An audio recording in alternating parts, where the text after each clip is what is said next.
ಈ ಎಕ್ಸಾಂಪಲಲ್ಲಿ ನಾವು ವರ್ಕ್‌ಶೀಟ್ಸ್‌ನ ಹೇಗೆ ಇನ್ಸರ್ಟ್ ಮಾಡ್ಬೋದು ಯೂಸಿಂಗ್ ಶಾರ್ಟ್‌ಕಟ್ ಕೀಸ್. ಸಿ ನಮಗೆಲ್ಲರಿಗೂ ಶೀಟ್ಸ್ ಇನ್ಸರ್ಟ್ ಮಾಡೋದು ಹೇಗೆ ಅಂತ ಗೊತ್ತಿದೆ. ಜಸ್ಟ್ ರೈಟ್ ಕ್ಲಿಕ್ ಮಾಡ್ಬೋದು. ಯಾವುದೇ ಒಂದು ವರ್ಕ್‌ಶೀಟ್ ಮೇಲೆ ರೈಟ್ ಕ್ಲಿಕ್ ಮಾಡ್ಬೋದು. ಇನ್ಸರ್ಟ್ ಶೀಟ್ ಅಂತ ಆಪ್ಷನ್ ಇರುತ್ತೆ. ಇನ್ಸರ್ಟ್ ಮಾಡ್ಬೋದು. ಅದೇ ರೀತಿ ನಾವು ಹೋಮ್ ಟ್ಯಾಬ್ಗೆ ಹೋದರೆ ಇನ್ಸರ್ಟ್ ಅಂತ ಇರುತ್ತೆ. ಸೊ ಇಲ್ಲಿಂದ ಕೂಡ ನಾವು ಇನ್ಸರ್ಟ್ ಮಾಡ್ಬೋದು. ವರ್ಕ್‌ಶೀಟ್‌ನ ಇನ್ಸರ್ಟ್ ಮಾಡ್ಬೋದು. There is a shortcut key. Simple ಆಗಿ ನಾವು ಇನ್ಸರ್ಟ್ ಮಾಡಬೇಕು. ಸಿಂಪಲ್ ಆಗಿ ನಾವು ಒಂದು ವರ್ಕ್‌ಶೀಟ್‌ನ ಇನ್ಸರ್ಟ್ ಮಾಡಬೇಕು ಅಂದರೆ ತುಂಬ ಈಸಿಯಾಗಿ ನಾವು ಒಂದು ವರ್ಕ್‌ಶೀಟ್‌ನ ಇನ್ಸರ್ಟ್ ಮಾಡಬೇಕು ಅಂದರೆ shift F11 shortcut key use ಮಾಡಿದರೆ ಆಯಿತು. ನಾನು ಯೂಸ್ ಮಾಡ್ತಾ ಇದ್ದೀನಿ ನೋಡಿ, ಶಿಫ್ಟ್ F11.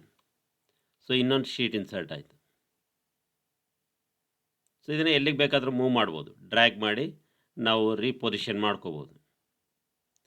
ಯಾವುದೇ ಒಂದು ಪರ್ಟಿಕ್ಯುಲರ್ ಶೀಟಲ್ಲಿ ನಾವು ಇರ್ತೀವಿ, ಶಿಫ್ಟ್ F11 ಕೊಟ್ಟರೆ ಒಂದು ವರ್ಕ್‌ಶೀಟ್ ಕ್ರಿಯೇಟ್ ಆಗುತ್ತೆ. New worksheet. ಅದೇ ರೀತಿ you can move from one sheet to another. ಒಂದು ಶೀಟಿಂದ ಇನ್ನೊಂದು ಶೀಟ್ಗೆ ಕ್ವಿಕ್ಕಾಗಿ ಮೂವ್ ಆಗ್ಬೋದು. ಅದಕ್ಕೆ ನಾವು ಯೂಸ್ ಮಾಡೋದು control page down. Control page down ಅಂದರೆ next worksheet. Move to next worksheet. ಅದೇ ರೀತಿ control page up, previous worksheet.